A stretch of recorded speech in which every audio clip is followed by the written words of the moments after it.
পাগল মনে বুঝা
আমি জানতে চাইবো শ্রদ্ধেয় সৈয়দ আব্দুল হাদী স্যারের কাছে কেমন লাগলো বন্যার গান।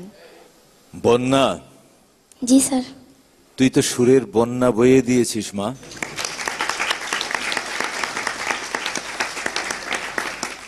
আমাদেরকে তো তুই মুগ্ধ করে দিলি আজকে। Thank you sir. দুইটি কারণে গেয়েছিস, তো অসাধারণ গেয়েছিস।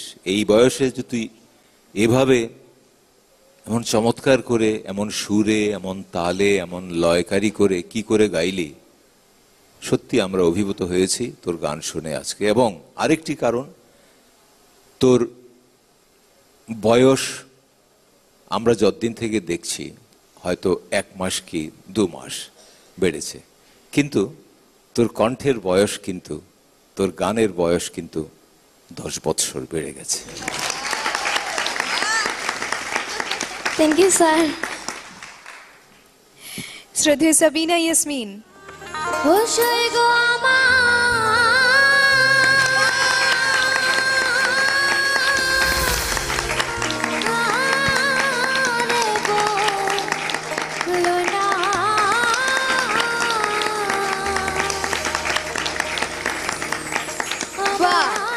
বন্যা, স্ট্যান্ডিং ওভেশন।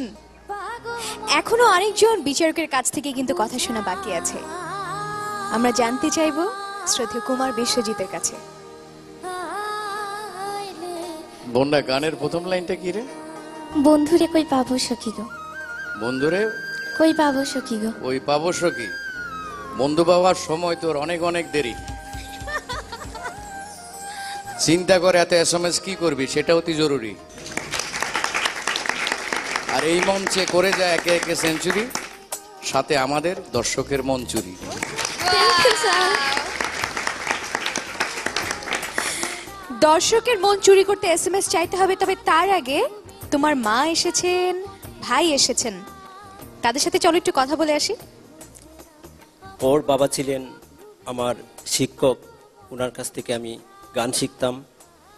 ওরা 5 বোন, ওদের কোনো ভাই নাই, সেই হিসাবে সে আমাকে ধর্মের ভাই বলেই জানে।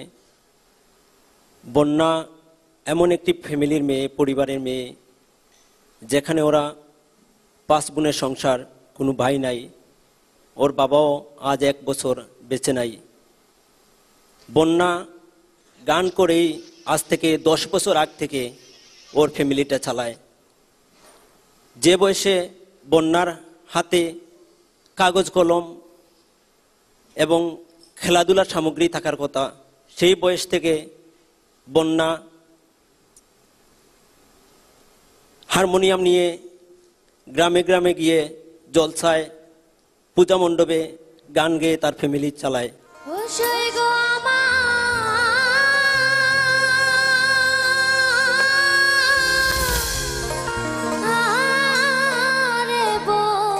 আমাকে এসএমএস করতে হলে আপনার মোবাইল মেসেজ অপশনে গিয়ে SK স্পেস দিয়ে BONNA লিখে পাঠিয়ে দিন 6161 নম্বরে, যে কোনো মোবাইল থেকে যত খুশি ততবার। কিন্তু মনে রাখবেন, আগামী 21শে জানুয়ারি বিকেল 5টার মধ্যে কিন্তু তা করতে হবে।